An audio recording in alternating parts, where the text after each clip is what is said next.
मुद्दा बहुत बड़ा है। मुद्दा बहुत बड़ा है। ये हनुमान के नाम पर, अजान के नाम पर कहीं सांप्रदायिक सौहार्द बिगाड़ने की कोशिश की जा रही है, कहीं आपस में एक समुदाय को दूसरे के समुदाय के सामने खड़ा किया जा रहा है। मुद्दा वो है, क्या सियासी रोटियां सेकने की तैयारी है? प्रेम शुक्ला, मैं आपसे पूछता हूं बहुत ईमानदारी से, आप दिल्ली में सरकार चला रहे हैं, केंद्रीय गृह मंत्रालय आपकी सरकार के पास है, मैं ये पूछता हूं क्या ये डिस्टर्बेंस पैदा करने की कोशिश है? पहला सवाल। और दूसरा सवाल कि क्या राज ठाकरे ने जो बात कही है उसके बाद बीजेपी क्या राज ठाकरे के साथ गठबंधन करने के बारे में सोचेगी?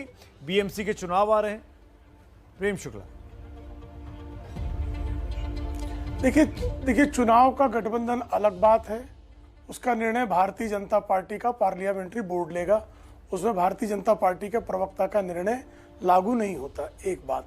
दूसरी बात, अगर ये सियासी रोटियां हैं तो ये सियासी रोटियां 2005 के जस्टिस आरसी लाहौटी के जजमेंट के बाद भी जिन लोगों ने मस्जिदों से 5 वक्त के अजान के बावजूद उनको आज भी लाउड स्पीकर हटाने की बजाय हनुमान चालीसा का जो विरोध कर रहे हैं, राजनीतिक रोटियां वो सेक रहे हैं क्योंकि उनको तुष्टिकरण की राजनीति करनी है। हनुमान चालीसा तो लोग कह रहे हैं कि 3 मई के बाद बजाएंगे, लेकिन अजान तो 2005 से 2022 17 वर्षों से सर्वोच्च न्यायालय के निर्णय की अवमानना क्यों हो रही है? आप कृपा करके बताइए ना, ये क्यों अवमानना कर रहे हैं? जो रोज उठते बैठते संविधान की कसम खाते हैं, जो सर्वोच्च न्यायालय वो बीच में बोल रहे हैं, इनके बीच में नहीं बोला था। जरा इनको शांत कराएं। तस्लीम जी, रहमानी साहब एक मिनट। रहमानी साहब, मैं आऊंगा, आपको मौका दूंगा, इसके बाद मैं आपको मौका दूंगा। प्रेम शुक्ला जी को बोलने दीजिए। पर प्रेम शुक्ला जी, आपने जो बातें कही ना सियासी रोटियां सेकने की बात, अपने पैनल में जो 4 मेहमान हैं उसमें तस्लीम रहमानी ही ऐसे हैं जो सियासी किसी पार्टी से जुड़े नहीं। आप तीनों तो किसी ना किसी पार्टी को रिप्रेजेंट कर रहे हैं। सियासी हैं, सियासी है नहीं वो सियासी भी हैं, नहीं वो सियासी भी हैं, चुनाव भी लड़ चुके हैं, 150 वोट पाकर पराजित भी हो चुके हैं, इसलिए वो सियासी नहीं है, ये नहीं कहा जा सकता।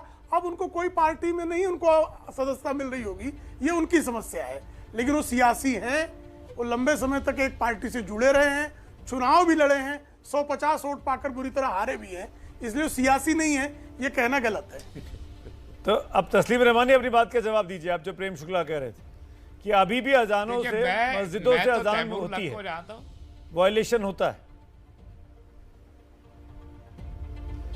देखिए, मैंने उस वायलेशन के लिए ये पहले ही कहा कि सुप्रीम कोर्ट का जो भी जजमेंट है उस पे इस मुल्क में किसी को भी कोई एतराज हरगिज भी नहीं है।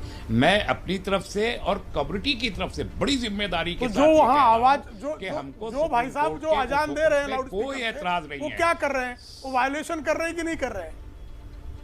बहुत सामान्य प्रश्न है आदरणीय रहमानी जी। रोके ना आपकी जो लाउड स्पीकर मुझे बताइए कि 2005 5 किलोमीटर तक, हाँ, तो फिर वही रोकने की तो बात चल रही है, उसी मांग को फिर आप सियासी कैसे कह रहे हैं? प्रेम शुक्ला जी, फिर जनाब अगर वही मांग की जा रही है 2005 से लेके अब तक तो सामाजिक हो गई 17 साल, ये तो नागरिक अधिकारों की मांग हो गई। आप सुन लीजिए ना, ये तो नागरिक अधिकारों की मांग है सरकार। पिछले 17 साल में नहीं, नागरिक अधिकार है कि नहीं? नागरिक अधिकारों के ध्वनि प्रदूषण के विरुद्ध अपना स्वर रखने का मेरा अधिकार है कि नहीं है?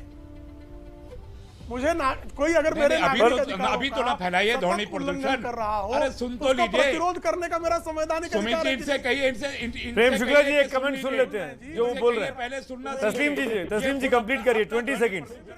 तस्लीम जी कंप्लीट करिए, तस्लीम रहमानी कंप्लीट करिए। अबे तुम्हें मारा 2005 से लेके अब तक 17 साल में 2005 से 22 तक 17 स्टेट्स में इनकी सरकारें रही हैं। इनको कभी ख्याल नहीं आया कि सुप्रीम कोर्ट में जस्टिस लाहौटी का ये एक डिसीजन आया हुआ है, उसको इम्प्लीमेंट करवा रहा है।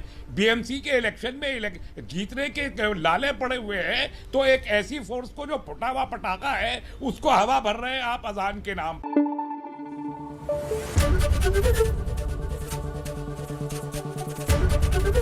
एबीपी न्यूज आपको रखे आगे।